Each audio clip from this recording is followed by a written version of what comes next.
अस्सलामुअलैकुम दोस्तों, मेरा नाम शबनम खातून है और आप लोग देख रहे हैं स्टडी फॉर यू, जिसमें आज का टॉपिक है trigonometric ratio and trigonometric identities. तो चलिए इस वीडियो को हम लोग स्टार्ट करते हैं। यहाँ पर सबसे पहले ट्रिगोनोमेट्री का मीनिंग बताती हूँ। तो ट्री का मतलब देखिए TRI, इसका मतलब क्या है, और गॉन इसका मतलब क्या है, और मैट्री इसका मतलब क्या है। तो देखिए मैट्री से आया मैट्रिक, इसलिए हमने मैट्री लिखा है यहाँ पर, ठीक है। तो ट्री का मतलब होता है 3 और गॉन का मतलब होता है साइड और मैट्रिक का मतलब होता है मेजर। इस तरह से इसका मतलब कि जिनके 3 साइड को मेजर किया जाता है उसे ही ट्रिगोनोमेट्री कहते हैं, इसका मीनिंग है, ठीक है। तब देखिए 3 साइड किसका होता है, तो यहाँ पर इंडिकेट किया गया है राइट एंगल ट्राइंगल, जैसे ये कहते हैं राइट एंगल ट्राइंगल, इस तरह के। इसका एक जो है ये सीधा खड़ा और 90 डिग्री बनाएंगे, उसे बोलते हैं राइट एंगल ट्राइंगल। अभी इस साइड है तो हम लोग इसको इस साइड भी कर सकते हैं, इस तरह से। देखिए ये सीधा रहेगा इस तरह से, ये इस तरह से और ये इस तरह से।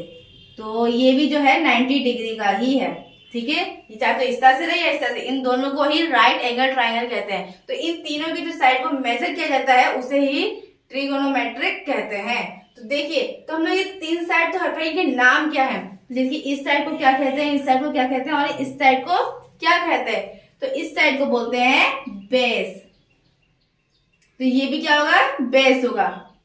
हम लोग को सिर्फ इसको देखना है कि कौन सा है, नीचे वाले को क्या बोलते हैं, इसे क्या बोलते हैं और इसे क्या बोलते हैं। तो इसे बोलते हैं परपेंडिकुलर। क्या बोलते हैं, परपेंडिकुलर, इस तरह से, ठीक है। और तो इसे क्या बोलते हैं, इसे बोलते हैं हाइपोटेनस, हाइपोटेनस, ठीक है। तो जैसे कि जाहिर सी बात है कि इसे भी परपेंडिकुलर बोलेंगे और इसे भी हाइपोटेनस बोलेंगे, सिर्फ साइड ना बदलिए कि इधर इसको इधर कर दिया और इसको इधर कर दिया, इस तरह से।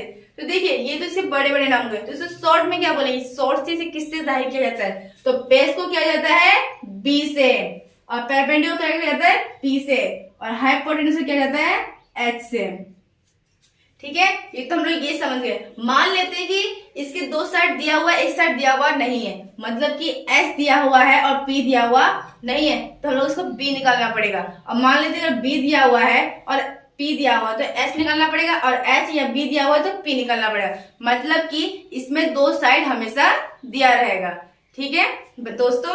और इसमें एक पॉइंट और है, क्या है वो, कि ये दोनों साइड जो है ये इससे बड़ा नहीं हो सकता। अगर ये बड़ा है और ये दोनों छोटा है तभी मैच सही जाएगा। मतलब अगर ये अगर दोनों बड़ा हो गया और ये छोटा हो गया तो मैच उसी टाइम गलत हो जाएगा। तो इस खास पॉइंट को आप लोग याद रखिएगा कि ये दोनों पॉइंट कभी इससे बड़ा नहीं हो सकता है, ठीक है दोस्तों। तो चलिए अब मान लेते हैं कि इसका दिया हुआ है वैल्यू 5, ठीक है, और इसका दिया हुआ है 3। तो इस साइड का क्या दिया हुआ, मतलब कि H दिया हुआ है 5, मान के हाइपोटेनस दिया हुआ है 5 और बेस दिया हुआ है 3। तो P क्या होगा, मतलब परपेंडिकुलर क्या होगा, परपेंडिकुलर क्या होगा। तो इससे हम इसका एक फॉर्मूला है, क्या है देखिए ध्यान से, H² equal B² plus P², या फिर ये भी हो सकता है H² equal P² plus B²। देखिए कभी P इधर कभी P इधर, मतलब कि इन दोनों में से पहले कोई भी बैठा सकते हैं, लेकिन इसके बराबर में इन दोनों को जोड़ देंगे तब ये इसके बराबर होगा, ठीक है दोस्तों, इसको याद रखना। तो यहाँ पर देखिए कि H दिया हुआ है, B दिया हुआ है, लेकिन P दिया हुआ नहीं है, तो हम इस फॉर्मूले से आराम से निकाल सकते हैं। कैसे, देखिए हमको निकालना है क्या है P, तो हम लोग P को इस साइड लेंगे, मतलब कि लेफ्ट हैंड साइड में लेके जाएंगे, ठीक है। तो यहाँ प्लस में तो ऐसे क्या हो जाएगा माइनस में, तो माइनस P², ठीक है, इक्वल। अब देखिए यहाँ पर H² दिया हुआ है, किसमें प्लस में, किसमें माइनस में, माइनस H², और ये B किसमें प्लस में, कुछ चीज सबके प्लस में है, तो प्लस B², इस तरह से हो गया।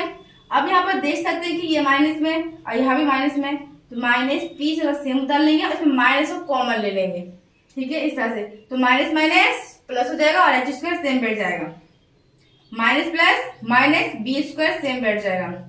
अब देखिए यहाँ भी माइनस हो गया, यहाँ भी माइनस हो गया, लेफ्ट हैंड साइड में भी माइनस है और राइट हैंड साइड में भी माइनस है, तो माइनस माइनस कट जाएगा, बचेगा क्या P² और और यहाँ पर H square minus P square. तो अब यहाँ पर हम लोग वैल्यू से बैठा देंगे। तो पी से का वैल्यू दिया हुआ नहीं, इसे सेम उतार लेंगे इस तरह से।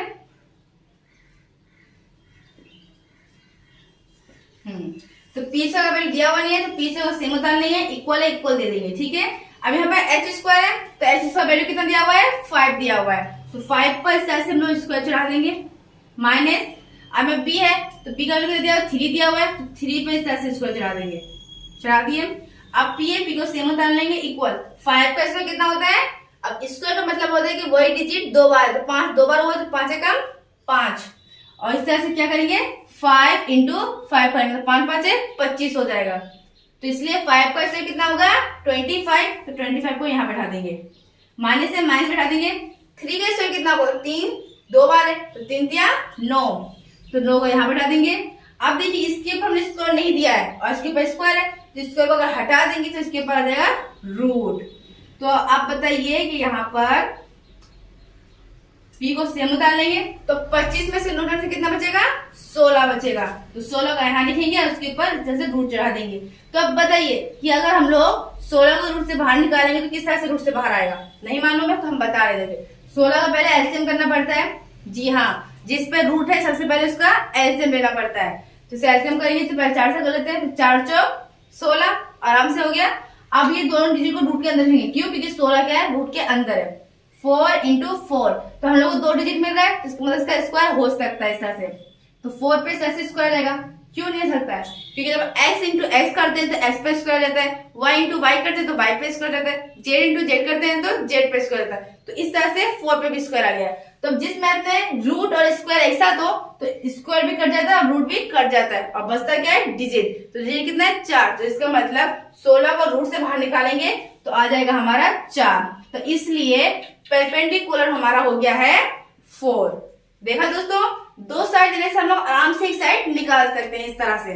तो अब इससे हम लोग आगे सॉल्व करते हैं। तो दोस्तों अब हम लोग इतना तो समझ ही चुके हैं कि बेस क्या है, परपेंडिकुलर क्या है, हाइपोटेन्यूज क्या है। तो एक बार मैं आप लोगों को फिर बता देती हूँ। यहाँ पर देखिए एक ये लाइन है, एक ये लाइन है और एक ये लाइन है। ये तीनों लाइन देखिए यहाँ पर ध्यान से, तो ये नीचे वाली लाइन को क्या बोलते हैं हम लोग, बेस बोलते हैं, जिसे बी से जाहिर करते हैं। और इस लाइन को क्या बोलते हैं, परपेंडिकुलर, जिसे पी से जाहिर करते हैं। और इसको क्या कहते हैं हम लोग, हाइपोटेन्यूज, जिसे एस से जाहिर करते हैं। इतना हम लोग जान चुके हैं। और ये एक राइट एंगल ट्रायंगल है, तो यहाँ पर ये एक 90 डिग्री का होता है इस तरह से।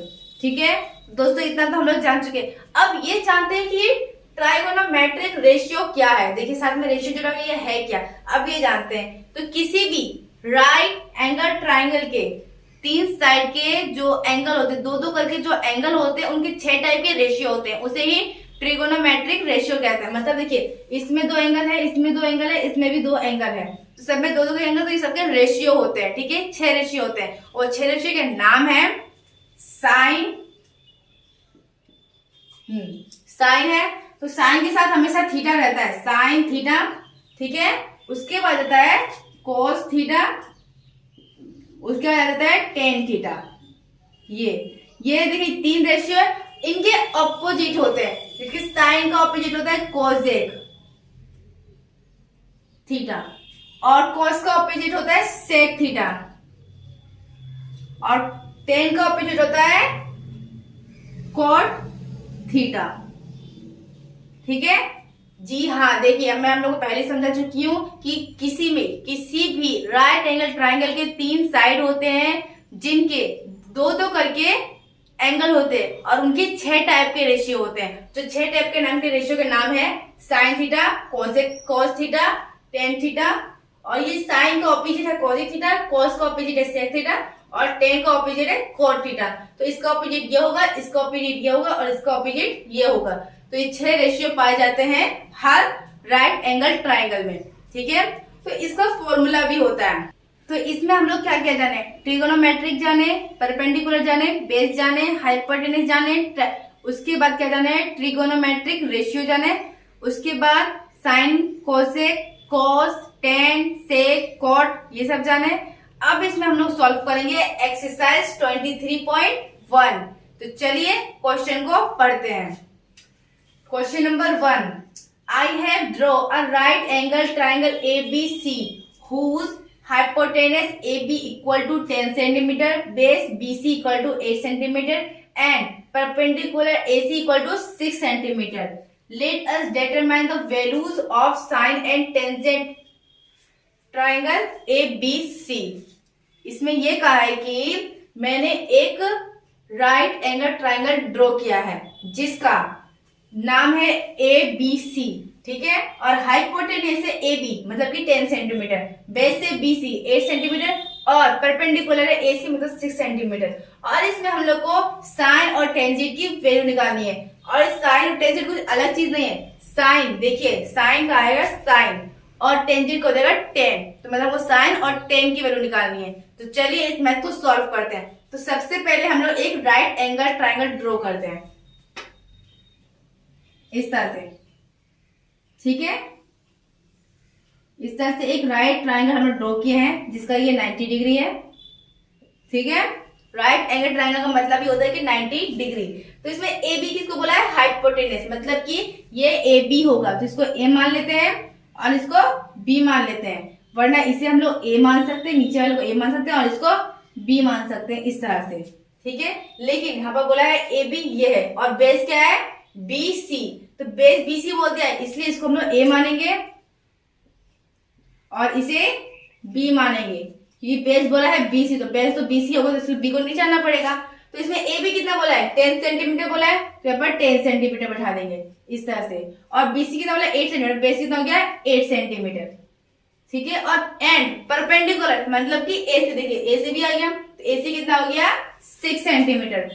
तो यहाँ पर नाम से बोला वैसे हम लोग एबीसी एक राइट एंगल ट्राइंगल बनाए हैं जिसका हाइपोटेनस मतलब कि ए बी हो गया 10 सेंटीमीटर, बीसी हो गया 8 सेंटीमीटर और परपेंडिकुलर मतलब कि एसी हो गया 6 सेंटीमीटर. अब इसमें हम लोग निकालेंगे साइन और टेन की वैल्यू. तो यहाँ पर देखिए कि ये जो बी और बी है मतलब बेस और परपेंडिकुलर है, हाइपोटेनस से बड़ा है क्या? नहीं है. देखिए यहाँ पर 8 है तो यहाँ पर 6 है, इससे बड़ा है? नहीं है. तो अब हम निकालेंगे यहाँ पर साइन की वैल्यू. सबसे पहले किसी वैल्यू निकालेंगे? साइन की. तो नाउ साइन के यहाँ पर साइन लिख देंगे इस तरह से. तो साइन का फॉर्मूला क्या है? अभी तुम लोग लिखे हैं साइन का फॉर्मूला है कि आप लोग वो लिखते हैं. तो साइन का फॉर्मूला है P बटे एच मतलब कि परपेंडिकुलर बाय हाइपोटेनस. तो P बाय एच इस तरह से, ठीक है दोस्तों. आप लोग ध्यान से समझ रहे हैं. तो P के यहाँ पे क्या बढ़ेगा? तो इसकी वैल्यू बढ़ेगी. तो P क्या है? परपेंडिकुलर, तो परपेंडिकुलर कितना दिया है? 6 सेंटीमीटर. तो अभी P की जगह बढ़ेगा 6 इस तरह से, ठीक है. और H माने हाइपोटेनस कितना दिया? 10 सेंटीमीटर, तो 10 सेंटीमीटर बैठेगा यहाँ पर इस तरह से, ठीक है. तो इसे हम लोग 2 से काट सकते हैं. इसलिए 2 तिया 6, 2 5 10. तो इसीलिए साइन की जो वैल्यू वो हो गई 3/5, ठीक है. अब निकालते हम लोग टेन की वैल्यू. तो यहाँ पर टेन की वैल्यू लिखते हैं इस तरह से, टेंजेंट, क्योंकि यहाँ पर टेंजेंट बोला है तो टेंजेंट लिखते हैं. तो इसका फॉर्मूला क्या है? टेन का फॉर्मूला क्या है? तो टेन का फॉर्मूला है P बाई बी. तो P बाई बी लिखते हैं यहाँ पर. तो P से क्या है? परपेंडिकुलर, तो परपेंडिकुलर दिया है 6, तो 6 लिखते हैं यहाँ पर. और बाई दे दिए. और B का वैल्यू कितना है? 8, तो 8 देते हैं. अब इसे कैसे काटते हैं? 2 तिया 6, 2 4 8. तो इसीलिए 10, तो हम लोग शॉर्ट फॉर्म में लिख सकते हैं यहाँ पर 10 अभी इस तरह से. जी हाँ लिख सकते हैं. तो 10 की वैल्यू हो गई हमारी 3/4. तो ये हमारे दोनों आंसर आ चुके हैं इस तरह से. उम्मीद करती हूँ वीडियो आपको अच्छी लगी होगी. अच्छी लगी तो वीडियो को लाइक शेयर और सब्सक्राइब जरूर कीजिएगा. और thanks for watching. Allah Hafiz.